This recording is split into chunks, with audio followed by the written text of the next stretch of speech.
আসসালামু আলাইকুম প্রিয় অষ্টম শ্রেণীর শিক্ষার্থীরা। আজকের ক্লাসে আমরা 2.4 চক্রবৃদ্ধি মুনাফা নিয়ে আলোচনা করব।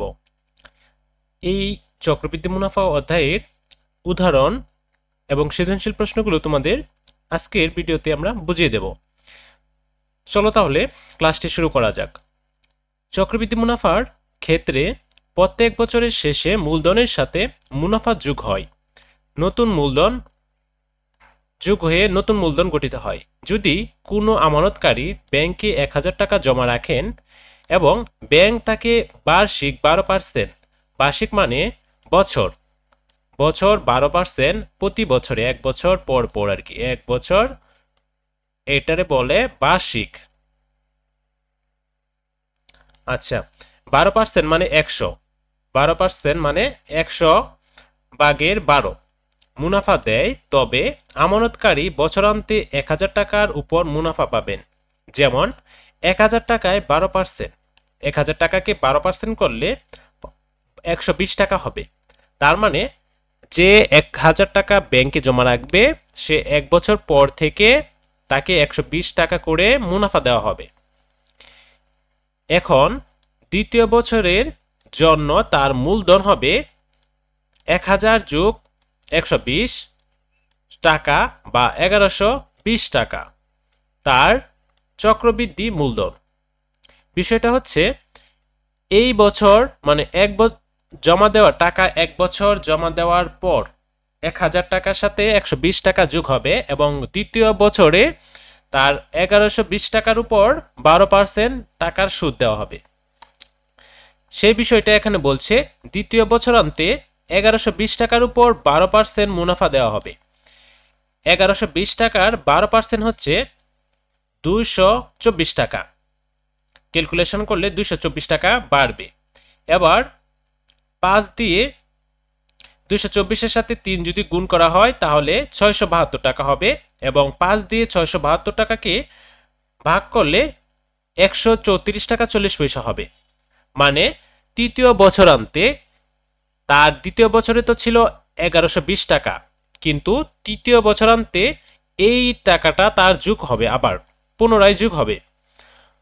এভাবে প্রতি বছর পর পর তার এমন একটি মুনাফা প্রফিট যোগ হবে তার ব্যালেন্সের সাথে। যোগ হওয়ার পর ওই টাকার উপর আবার 12% মুনাফা দেওয়া হবে। এই কথাটা এখানে বোঝানো হয়েছে। তৃতীয় বছরের জন্য আমানতকারী চক্রবৃদ্ধি মূলধন হবে 1120 যোগ 134.40 টাকা সমান 1254.40 টাকা। এভাবে প্রতি বছরান্তে ব্যাংকে আমানতকারীর মূলধন বাড়তে থাকবে। এই বৃদ্ধিপ্রাপ্ত মূলধনকে বলা হয় চক্রবৃদ্ধি মূলধন বা চক্রবৃদ্ধি মূল। তার প্রতি বছর বৃদ্ধিপ্রাপ্ত মূলধনের উপর যে মুনাফা হিসাব করা হয় একে বলে চক্রবৃদ্ধি মুনাফা। তবে এই মুনাফা নির্ণয় 3 মাস, 6 মাস বা এর চেয়ে কম সময়ের জন্যও হতে পারে। চক্রবৃদ্ধি মূলধন ও মুনাফার সূত্র গঠন। এই মুনাফা গঠন করতে গেলে কিছু সূত্র প্রয়োগ করতে হয়। ধরা যাক প্রারম্ভিক মূলধন বা আসল পি এবং বার্ষিক মুনাফার হার আর। প্রথম বছরান্তে চক্রবৃদ্ধি মূলধন আসল যোগ মুনাফা। প্রথম বছরান্তে যেহেতু পি প্লাস মুনাফা প্লাস আসল, মুনাফা হচ্ছে পি গুণ আর, আর মানে মুনাফার হার, তো পি ইন্টু 1 প্লাস আর। দ্বিতীয় বছরান্তে চক্রবৃদ্ধি মূলধন প্রথম বছরান্তে চক্রবৃদ্ধি মূলধন যোগ মুনাফা, পি ইন্টু 1 প্লাস আর প্লাস পি ইন্টু 1 প্লাস আর ইন্টু আর। এটা হচ্ছে প্রথম বছরান্তে, এটা দ্বিতীয় বছরান্তে। তো প্রথম বছরান্তে প্লাস হবে, দ্বিতীয় বছরান্তের প্রথম বছরান্ত থেকে যে সুদ বা মুনাফা পাওয়া যাবে সেই মুনাফাটা দ্বিতীয় বছরের মুনাফার সাথে মূলধনের সাথে যোগ হবে, যোগ হয়ে আবার দ্বিতীয় বছরে তার উপর সুদ ধার্য করা হবে। তো পি যেহেতু 1 প্লাস আর একই রকম দুইটি, তাই 1 প্লাস আর হোল স্কয়ার লেখা হয়েছে। তৃতীয় বছরান্তে চক্রবৃদ্ধি মূলধন, দ্বিতীয় বছরান্তে চক্রবৃদ্ধি মূলধন প্লাস মুনাফা। তো দ্বিতীয় বছরান্তে পাওয়া গেছিল পি ওয়ান প্লাস আর হোল স্কোয়ার। এবার তার দ্বিতীয় বছরান্তে পি ওয়ান প্লাস আর হোল স্কোয়ার ইন্টু আর, আবার প্লাস হবে তার সাথে। তো এবার পি ইন্টু ওয়ান প্লাস আর হোল স্কোয়ার ওয়ান প্লাস আর, এবার দুইটি আর একটি মিলে হবে তিনটি, তো পি ওয়ান প্লাস আর কিউব। লক্ষ্য করো প্রথম বছরান্তে চক্রবৃদ্ধি মূলধনে ওয়ান প্লাস আর এর সূচক 1, দ্বিতীয় বছরান্তে চক্রবৃদ্ধি মূলধনে ওয়ান প্লাস আর এর সূচক 2 এবং তৃতীয় বছরান্তে মূলধনে ওয়ান প্লাস আর এর সূচক 3। সুতরাং এন বছরান্তে চক্রবৃদ্ধি মূলধন হবে ওয়ান প্লাস আর এর সূচক n। সুতরাং এন বছরান্তে চক্রবৃদ্ধি মূলধন সি হলে সি সমান P one plus R power n। আবার চক্রবৃদ্ধি মুনাফা সমান চক্রবৃদ্ধি মূলধন মাইনাস প্রারম্ভিক মূলধন। আসল টাকাটা চক্রবৃদ্ধি মূলধন বছর শেষে যে মুনাফাটা যোগ হবে সেটা থেকে প্রারম্ভিক মূলধন বাদ যাবে, যেমন P into one plus R power n minus P. এই দুইটি সূত্র প্রয়োগ করে চক্রবৃদ্ধি মূলধন এবং চক্রবৃদ্ধি মুনাফার নির্ণয় করতে হবে। তো সূত্র দুইটি তোমরা মুখস্থ করে নিও। চক্রবৃদ্ধি মূলধনের জন্য C equal P into one plus R power n, আর চক্রবৃদ্ধি মুনাফার জন্য C minus P equal P into one plus R power n minus P. এখন চক্রবৃদ্ধি মুনাফা সম্পর্কে আলোচনা। শুরুতে যে মূলধন 1000 টাকা এবং মুনাফা 12% ধরা হয়েছিল, সেখানে চক্রবৃদ্ধি মূলধনের সূত্র প্রয়োগ করি। প্রথম বছরান্তে চক্রবৃদ্ধি মূলধন পি ইন্টু ওয়ান প্লাস আর, তো পি ছিল 1000 ইন্টু 1, এখানে 1 লেখা হয়েছে, প্লাস আর মানে 100/12। এবার আমরা এটাকে ক্যালকুলেশন করলে 1000 1000ই নামানো হয়েছে, ইন্টু এরপর 100 প্লাস 1 প্লাস 12 মানে 12। তাহলে এটা ভগ্নাংশ করে 1 যোগ মানে 100 দ্বারা যদি 12কে ভাগ দেওয়া হয় তাহলে হবে 0.12, এবং যোগ 1 যোগ করে দিলে হবে 1.12 টাকা। এবার 1000-এর সাথে পূরণ করলে হবে 1120 টাকা। দ্বিতীয় বছরান্তে পি ইন্টু ওয়ান প্লাস মানে 1 যোগ আর হোল স্কোয়ার, যেহেতু দ্বিতীয় বছর বলছে তাই এখানে হোল স্কোয়ার বসানো হয়েছে। 1000 গুণ 1 যোগ 100/12 হোল স্কোয়ার। এবার 100 দ্বারা যদি 12কে ভাগ করা হয় তাহলে 0.12 পাওয়া যাবে, আর উপরে হোল স্কোয়ার থাকবে। ঠিক আগের নিয়মটাই, 1 যোগ করলে হবে 1.12 উপরে হোল স্কোয়ার, এবার উপরে হোল স্কোয়ার করলে হবে 1.2544। এবার এই সংখ্যাটি 1000-এর সাথে গুণ করলে হবে 1254.40 টাকা। এবার তৃতীয় বছরান্তে চক্রবৃদ্ধি মূলধনের হিসাব, P one plus R power n, তো 1000 গুণ 1 যোগ 1000 মানে 100 দিয়ে 12কে ভাগ এবং উপরে পাওয়ার 3। 1000 গুণ আবার 100 দিয়ে 12কে ভাগ করলে হবে 0.12, 1 যোগ 0.12, 1 যোগ করলে হবে 1.12 উপরে পাওয়ার 3। এবার 1000 1000-এ নামানো হয়েছে। এবার 1.12কে 3 বার গুণ করলে হবে 1.40 49 28। তো এইটার সাথে এটা গুণ করলে হবে 1404.93 টাকা। এটা হচ্ছে তৃতীয় বছরের চক্রবৃদ্ধি মূলধন। আশা করি বুঝতে পেরেছ। এবার আমরা উদাহরণ 1 নাম্বার নিয়ে আলোচনা করব। তো উদাহরণ 1 নাম্বারে বলছে বার্ষিক শতকরা 8 টাকা মুনাফায় ৬২,৫০০ টাকা 3 বছরের চক্রবৃদ্ধি মূলধন নির্ণয় করো।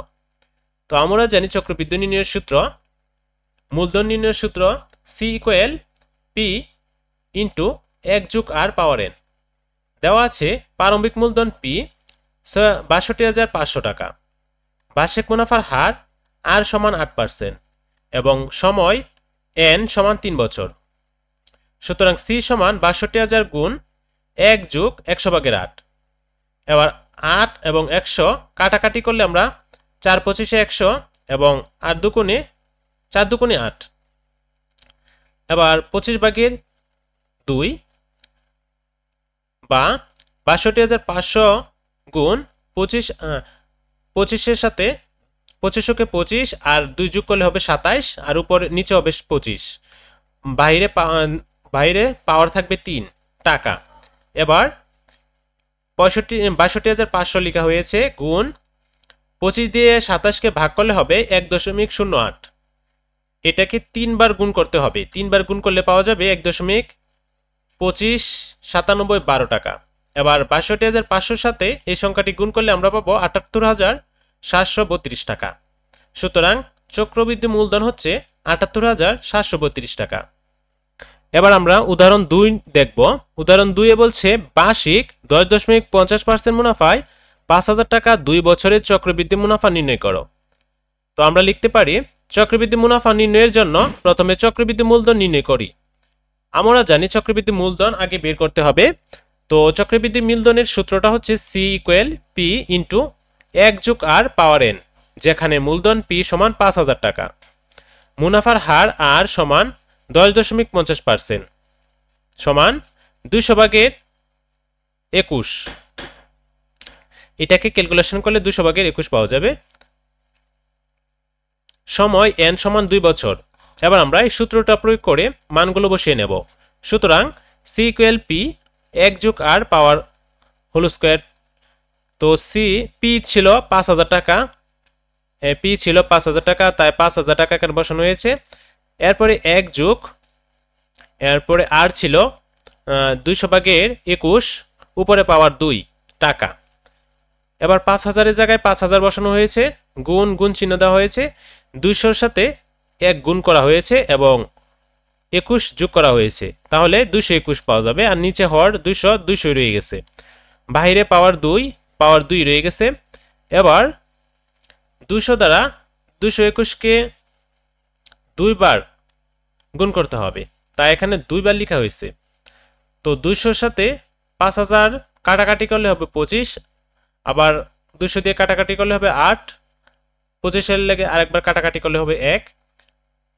সবটা ক্যালকুলেশন করলে ফল পাওয়া যাবে 48,841 ভাগ 8। 8 দিয়ে 48,841কে ভাগ করলে ফল আসবে 6,105.13 টাকা প্রায়। এবার চক্রবৃদ্ধি মুনাফা বের করতে হবে।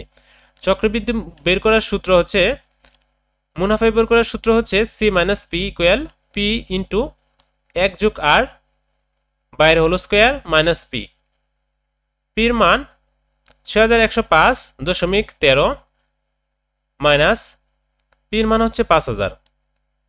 তো 5,000 মাইনাস করলে মুনাফা পাওয়া যাবে 1,105.13 টাকা। এটা হচ্ছে চক্রবৃদ্ধি মুনাফার নির্ণয়। তো আশা করি এইটাও তোমরা বুঝতে পেরেছ। এবার আমরা উদাহরণ 3 দেখব। উদাহরণ 3 এ বলছে একটি ফ্ল্যাট মালিক কল্যাণ সমিতি আদায়কৃত সার্ভিস চার্জ থেকে উর্ধিত 2 লক্ষ টাকা ব্যাংকে 6 মাস অন্তর চক্রবৃদ্ধি মুনাফা ভিত্তিক স্থায়ী আমানত রাখলেন। মুনাফার হার বার্ষিক 12 টাকা হলে 6 মাস পর ওই সমিতির হিসাবে কত টাকা মুনাফা জমা হবে? 1 বছর পর চক্রবৃদ্ধি মূলধন কত হবে? তো দেওয়া আছে মূলধন P 2 লক্ষ টাকা, মুনাফার হার R সমান 12%, সময় n সমান 6 মাস বা 6 মাস মানে 1 বছরের অর্ধেক সময়, হাফ বছর। সুতরাং মুনাফা I = PRN।